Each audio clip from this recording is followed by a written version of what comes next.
Hello guys, bienvenue sur ma chaîne et bienvenue à 31 jours d'unboxing, un unboxing par jour pendant 31 jours.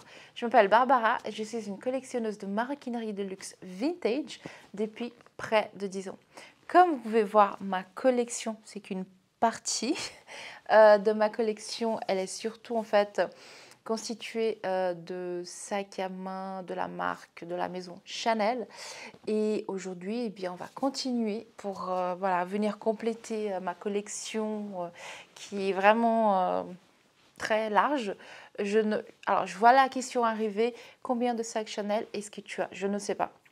C'est vrai que c'est une question et c'est une vidéo en fait sur ma chaîne anglaise. Les gens attendent depuis 3 ans. Et vu que j'achète tout le temps, et ben, j'ai jamais vraiment le temps d'unboxer, d'avoir une collection, on va dire, fixe et de dire bon bah voilà ma collection. Donc j'aimerais bien faire ça pour la fin d'année. J'espère pour genre Noël, me dire voilà, j'ai pas de sac caché sous le lit, donc je peux faire ma collection. Et là en fait j'aimerais bien justement pouvoir compter combien j'en ai. Je pense que ça va être assez élevé. Je ne vais même pas faire une estimation, je serai incapable. Je pense on dépasse largement les 30 sacs Chanel ou quelque chose comme ça.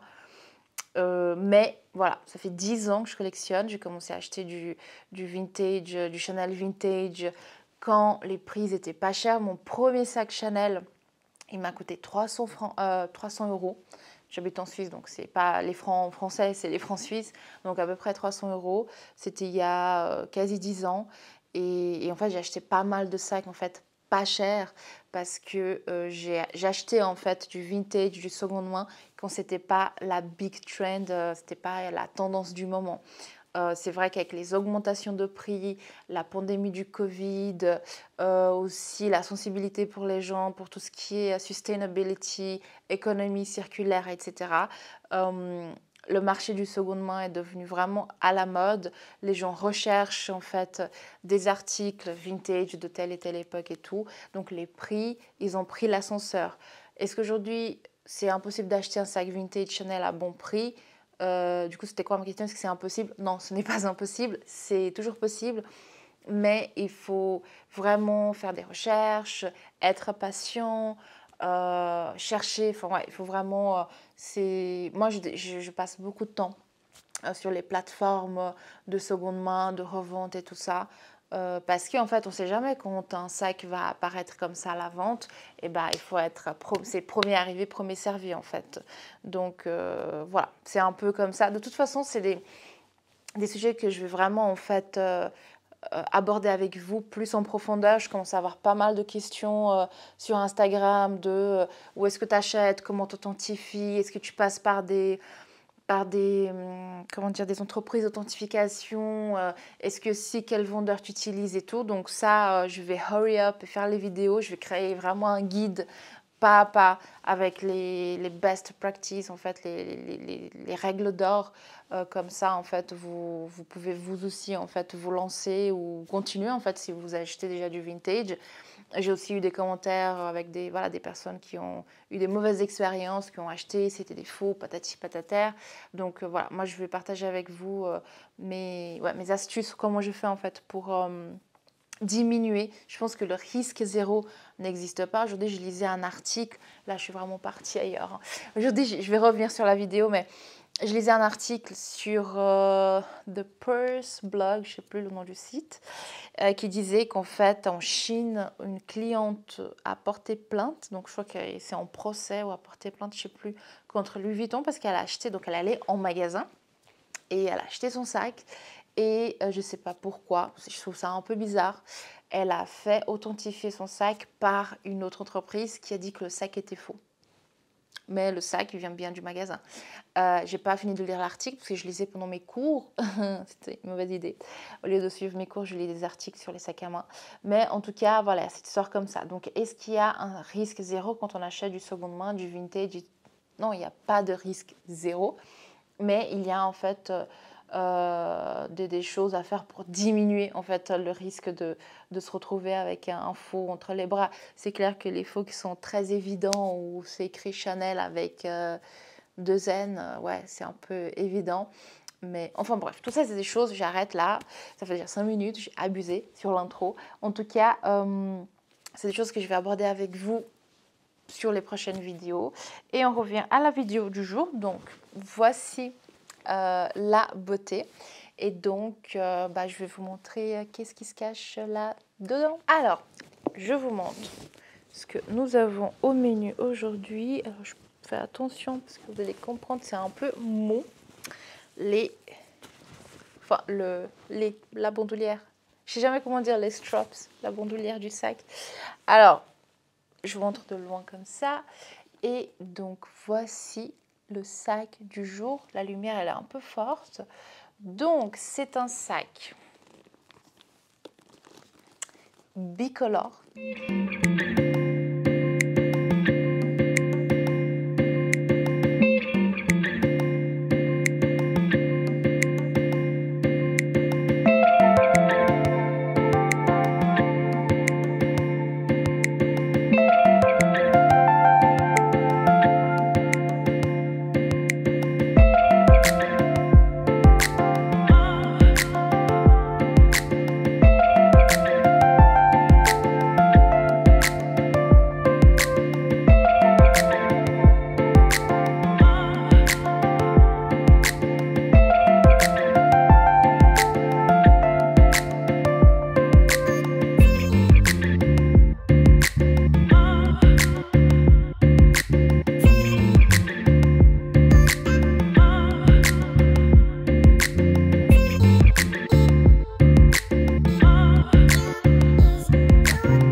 Est-ce qu'il est vintage ou pas?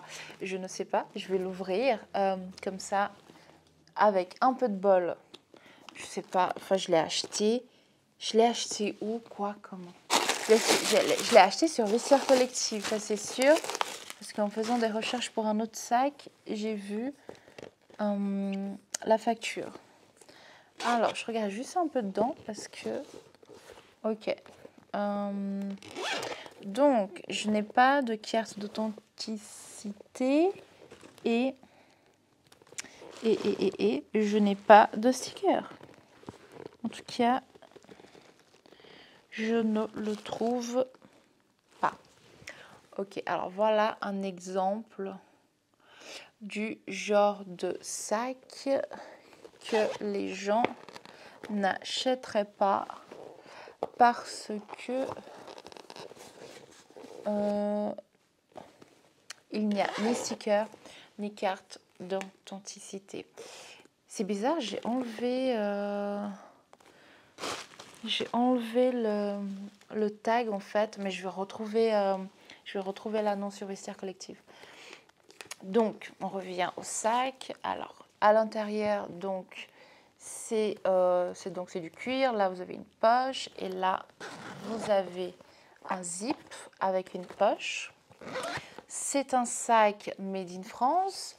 C'est un sac où le stitching, en fait, le matelassé, c'est un matelassé vertical. J'ai déjà, est-ce qu'on le voit là derrière? Non, il est tout en haut, mais je vous mettrai le lien ici. J'ai déjà, en fait, unboxé un sac qu'on appelle Mademoiselle. Parce qu'en fait, si vous tapez sur internet Chanel, bag, Mademoiselle, vous allez avoir en fait les sacs qui ressortent avec le stitching, en fait le matelassé en vertical. Je ne sais pas encore pourquoi, mais voilà, en tout cas on associe le Mademoiselle au stitching vertical.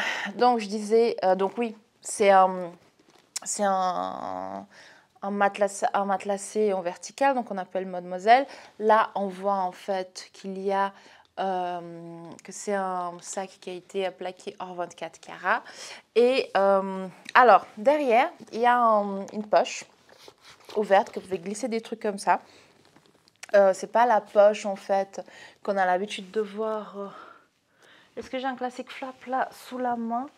Bon, je vais prendre mon maxi. Donc, c'est pas la même poche qu'on voit, en fait. Bon, c'est vrai que celui-là, il est grand. Mais en fait, c'est cette fameuse poche qu'on trouve derrière les sacs Chanel.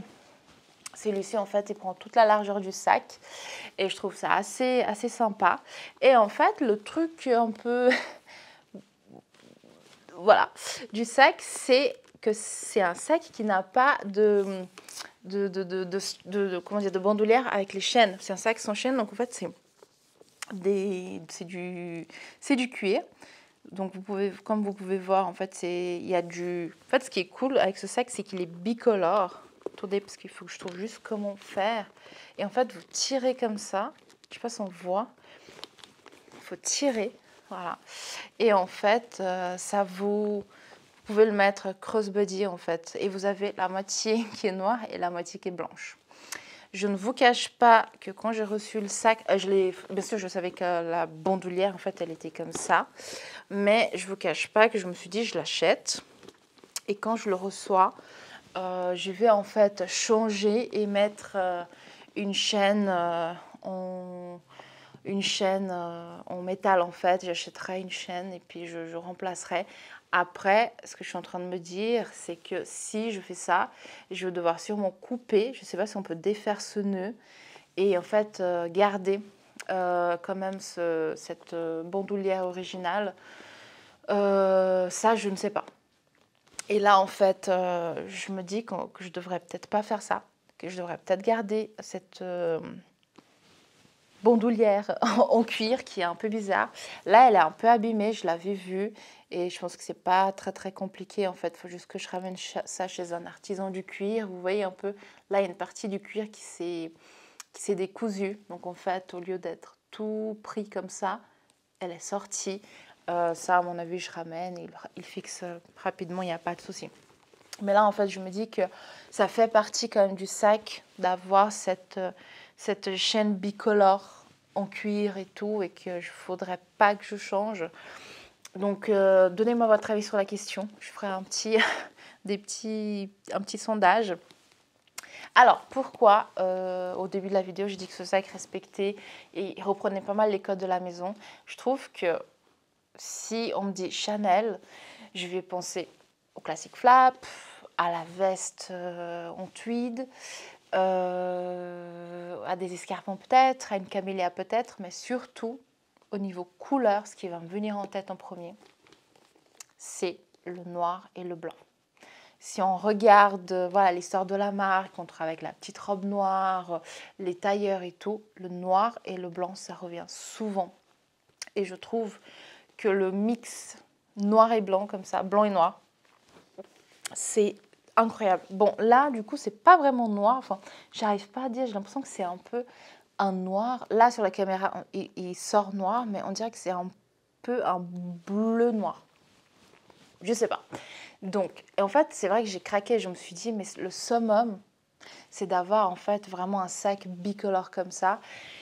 Et j'en ai vu plusieurs en fait pendant ces années de recherche et tout. Je sais qu'il existe en noir et beige, noir et rouge, donc c'est mixte, c'est ça qui est un peu bicolore. Et quand j'ai vu le noir et blanc, je me suis dit mais il faut que je fonce et que faut que je l'ai parce que je trouve que c'est incroyable. Et là en fait, je vais juste aller voir sur Vestiaire Collectif parce que je vous avoue que je suis un peu en train. Bah, il est là. Je l'ai bien acheté sur Vestiaire Collectif parce que je peux ouvrir l'annonce. Non, ça c'est un peu bête. Bah c'est cool parce qu'il y a le prix. Comme ça, je vous montre tout. Donc de base, je l'ai acheté le 6 mai 2021. Il était de base pour 1800 francs suisses. Aujourd'hui, on est à peu près au même prix, donc 1800 €. Et je l'ai eu pour 1000... On voit ou pas? Non, pas trop. 1300 et des poussières. Donc 1397 et je l'ai payé à la fin avec les frais d'importation et tout ça 1511,61 francs suisses. Donc j'ai bien acheté sur Vestiaire Collectif. Je regarde un peu les photos. Donc oui, en fait, je savais que je n'avais ni sticker ni carte d'authenticité. Donc là, il y a bien toutes les photos avec les détails, etc. C'est juste que vu que ça fait un moment que je l'ai pas, enfin que je l'ai acheté, que je l'ai mis de côté et que j'ai pas prêté attention, j'étais un peu perturbée en fait quand j'ai rien vu dedans. Et en fait, souvent, quand vous achetez des sacs sans sticker, sans carte, vous allez justement pouvoir les acheter moins cher. parce que en fait les gens ils veulent pas vraiment, parce que dans la tête des gens, avoir le sticker et la carte d'authenticité, c'est un gage d'authenticité, c'est irrévocable. Oui, mais les sacs qui n'ont pas ces accessoires-là, ça ne veut pas dire qu'ils sont faux. Ça veut juste dire qu'ils ne l'ont pas, ils ont été perdus. Et c'est là, en fait, vous pouvez faire des deals. Par contre, pitié, ne commencez pas à aller chercher les sacs. Moi, je l'ai acheté parce que j'ai acheté ce vestiaire collectif. Donc, il y a une authentification qui est faite. Et surtout, moi aussi, je l'ai authentifié par moi-même, avant de cliquer sur acheter. C'est un sac que j'avais déjà vu. Je vais essayer de mettre des exemples ici. Et donc, voilà, c'était pas un sac sorti de nulle part où j'avais des doutes ou autre. Non, je l'ai authentifié moi-même et je savais que j'étais un sac authentique, même s'il n'y avait pas sticker et carte. Niveau petit défaut, il y a encore un peu là. Il va falloir réparer un petit peu le cuir. Il manque un petit peu, ça a été gratouillé.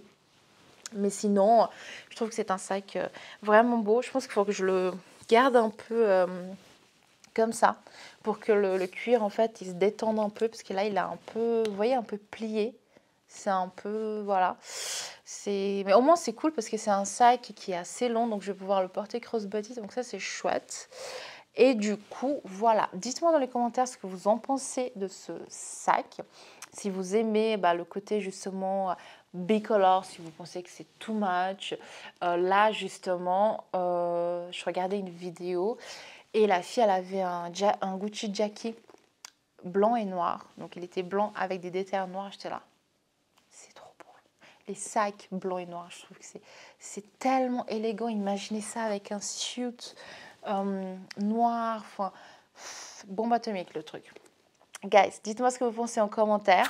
Si vous n'êtes pas encore abonné à la chaîne, n'hésitez pas à vous abonner, comme ça vous ne ratez pas mes prochaines vidéos. Du coup, je vous dis à demain, parce que je sais que ce n'est pas la dernière vidéo du challenge. Et comme ça, vous allez, je vais vous reveal un nouveau, ça sera des sacs. Ça sera un sac, ça c'est sûr. En tout cas, je vous fais des gros bisous et je vous dis à demain. Bisous, bisous, bye.